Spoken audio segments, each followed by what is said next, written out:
Tucked into a fold of the Appalachian Mountains where the ridgelines lock together like teeth, there is a narrow valley locals once called Marrowbone Hollow. On modern maps, it barely registers as a contour line and a forgotten side road, but in the early 1920s it was a company town, rows of identical houses, a coal tipple, a small wooden church, and a mine portal cut straight into the mountain's dark flank. For a few decades, the hollow was one of many places that fed the country's appetite for coal and young men's lives into the earth. The Marrowbone Hollow mining camp was built in 1921 by the Marrowbone Coal Company, a small operation compared to the big names farther up the rail line. The company built everything. The clapboard houses with sagging front porches, the narrow company store with its ledger books and credit script, the one-room schoolhouse, and the church that doubled as a meeting hall and funeral parlor. The camp clung to a single dirt road alongside a creek that was clear in winter and black with coal dust by summer. Above it all loomed the mine itself, its entrance framed with heavy timbers and iron rails disappearing into the mountain. Daily life followed a strict rhythm. Before dawn, miners walked up the road carrying lunch pails and carbide lamps, boots crunching on gravel and cinders. Freight trains pulled in and out, their whistles echoing between the slopes. Children played in muddy yards, mothers hung clothes on lines that snapped in the mountain wind, and the company store stayed busy with men signing for flour, coffee, and lamp oil. On Sundays, the camp gathered in the small church, where the preacher spoke about sacrifice and providence, while company men watched from the back. The mine was known to be difficult from the beginning. Old-timers in neighboring hollers said the seam ran under unstable ground, through pockets of gas, and ancient faults company engineers insisted their surveys were sound, and production quotas went up instead of down. There were small cave-ins, minor roof falls, and occasional injuries. The camp cemetery on the slope above town began to fill slowly with identical stone markers, each one a reminder of the price the mountain demanded. By the mid-1920s, rumors had started to circulate among the miners about strange drafts that moved through untouched sections of the mine, and faint lights seen deep in the working face. Younger men called them tricks of the eyes and reflections off wet coal. Older men who grew up on mountain stories kept their opinions quiet and avoided certain headings when they could. The company records from those years mention increased complaints about nervousness and superstitious anxieties among the workforce, but production continued. On a winter morning in 1927, the camp woke to a deep cold that settled into the hollow like a weight. A dusting of snow clung to the roofs of the houses, and the creek ran low and dark between ice-fringed stones. The miners went in as usual, lamps lit, faces already smeared with coal dust by the time they reached their working sections. Above ground, the day moved slowly. Laundry froze stiff on the lines. Smoke from chimneys hung low in the still air. Near mid-afternoon, the calm broke with a sound that people would later describe in simple, halting terms. A dull, rolling concussion that seemed to come from everywhere. At once, windows rattled in their frames. Dishes slid forward on shelves. The ground itself gave a single shuddering lurch. At the mine entrance, a rush of air blasted outward, carrying fine black dust and the sharp chemical smell of fired gas. The tipple foreman, who happened to be outside, watched as a thin, pale flame licked along the rails near the portal, flared, then vanished. What followed was confusion and chaos. Men at the surface ran toward the entrance, only to be driven back by smoke and dust. The ventilation fans struggled against the sudden shift in pressure, belts squealing, motors groaning. Inside the mountain, an explosion had raced through a pocket of methane gas, ignited by some stray spark from a lamp, or a tool strike, or faulty wiring. The blast collapsed several major headings, sealing off working sections and burying men under rock and coal. The company telegram sent that evening listed an incident and unknown casualties. The official rescue attempts began quickly.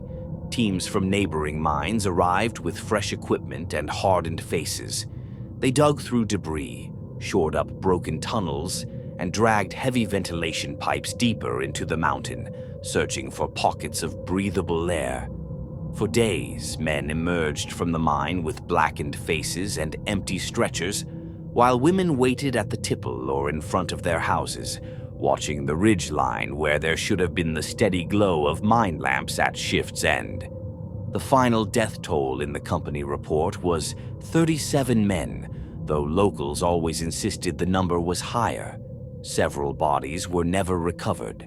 Some were believed to be trapped beyond a collapsed section that engineers declared too unstable to reopen. After 2 weeks, the rescue effort shifted quietly to recovery and then faded into paperwork. The mine closed temporarily, then reopened at reduced capacity a few months later with new men and a new foreman. The Hollow tried to return to its routines, but something had changed. That same year, the first accounts of the ghost lights began. Residents spoke of it in private at first, in kitchens and on porches after dark. On certain nights, usually in cold weather or during a still, high-pressure system, lights appeared along the ridge above the mine portal. They were not the steady beams of miners' lamps or the swinging glow of lanterns. Witnesses described them as small, floating points of bluish-white light that moved in deliberate patterns along the slope and near the mouth of the mine. Sometimes they appeared singly, drifting in and out of the trees. Other nights they gathered in small clusters, as if walking in a line. The lights did not behave like fire or normal lanterns. They did not flare in the wind or dim with distance. Dogs would whine and pull back when they appeared. Horses refused to walk certain parts of the road on nights when the lights were seen. Children learned quickly not to point at them or call out, repeating old mountain warnings that naming a thing is a way of inviting it closer. The mine company dismissed these reports as nonsense, and no mention of the lights appears in official documents. But the stories continued. As the 1930s and 40s passed, coal demand shifted and the Marrowbone operation struggled. Cheaper seams elsewhere, labor disputes, and mechanical innovations undercut the small company. Houses in the Hollow emptied as men left in search of work. By the late 1950s, the mine shut down permanently. The tipple decayed, the rails rusted, and the company store closed its doors for good. The church bell rang one last time, then fell silent. Families took what they could carry. Some left their furniture behind. The Hollow began to be reclaimed by the forest. The physical traces of the camp faded, but the stories did not. Hunters, loggers, and occasional survey crews who passed through the area in the 1960s and 70s reported a strange quiet around the old mine site. Birds went silent as people approached. A faint chemical odor lingered near the portal even decades after the last cart rolled out. In the evenings, from certain clearings across the valley, people claimed they could still see lights gliding along the ridge and gathering near the black opening in the hillside where the mine had once breathed. By the late 20th century, Marrowbone Hollow had become one of those regional legends that circulate in Appalachian communities. A specific place tied to a specific disaster, quietly avoided by those who know the land. Local hunters taught their children to mark the hollow on their mental maps and give it wide berth after sundown. Fishermen along the nearby river repeated a simple rule. When the fog starts pouring down from that side valley, you pack up and go home. In recent years, as abandoned places and ghost stories gained popularity, Marrowbone Hollow began drawing a different kind of visitor. Amateur paranormal investigators, urban explorers, and YouTube documentarians sought out the location based on scraps of local lore and vague directions shared online. Some reached it, others turned back when their GPS maps failed, and the old road narrowed to a rough track swallowed by trees. Those who made it to the hollow described a landscape frozen halfway between abandonment and erasure. The remains of the camp still exist, but only as fragments.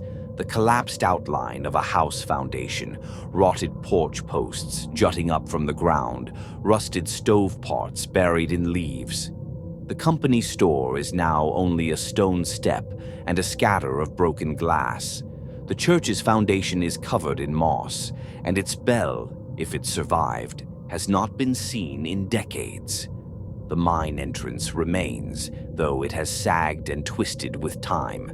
The heavy support timbers lean inward, and the rails leading into the darkness are warped and half-buried. Cold air still breathes out of the opening, even on hot summer days, carrying the faint smell of damp stone and something metallic and sour. Standing near the portal, visitors report a subtle pressure in their ears, as if the mountain is holding its breath. Multiple independent accounts from the last 20 years describe the same phenomenon, lights appearing in and around the hollow. Modern visitors, equipped with digital cameras and thermal imagers, arrive expecting to debunk or confirm the legends. They often leave with footage that is inconclusive but unsettling. Small orbs of light, pale and bluish, appear on recordings without clear sources. They hover in midair, drift along the old road, or cluster near the mine entrance.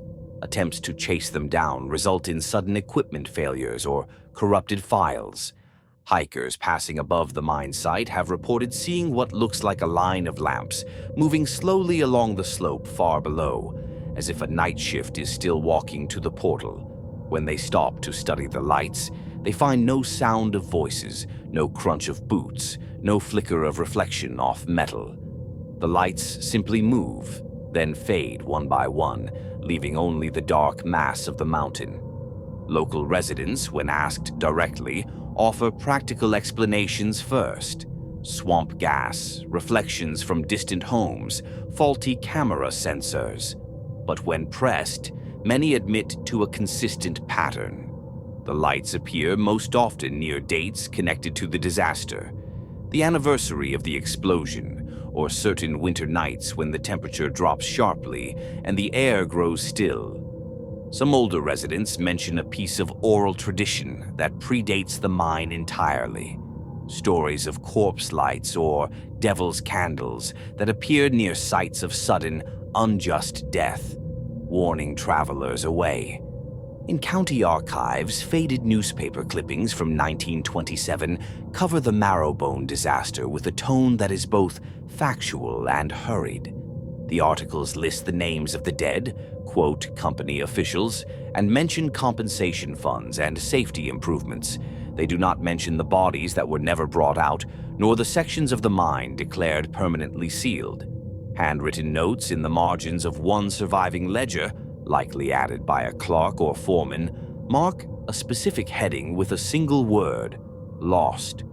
Modern geologists who have studied the area point to plausible natural phenomena.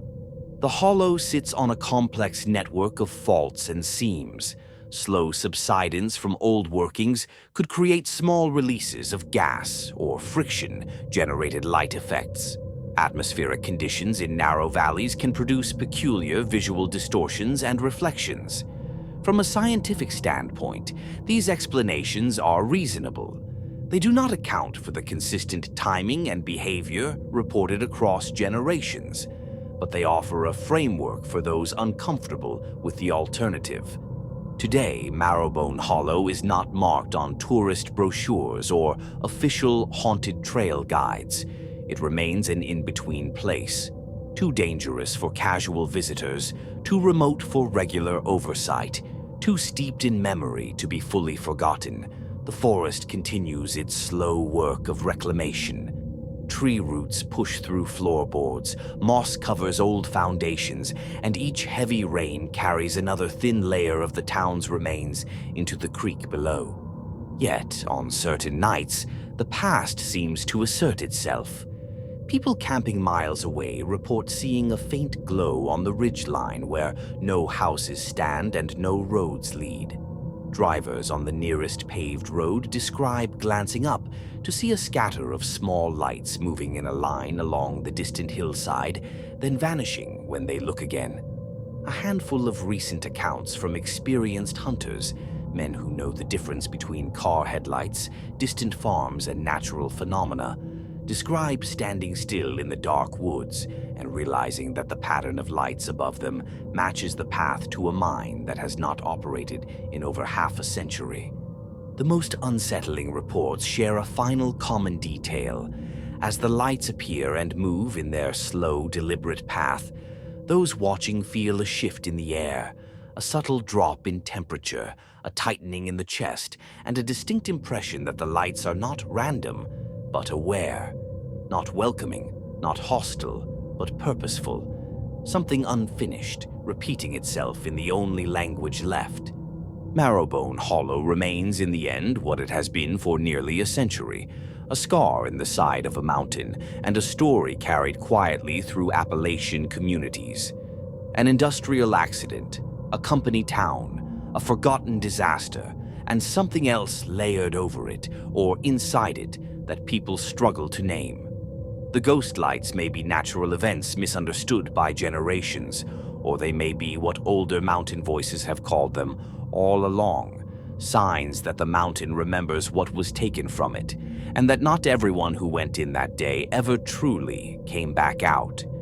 For those who seek the hollow today, there is no posted warning and no official explanation.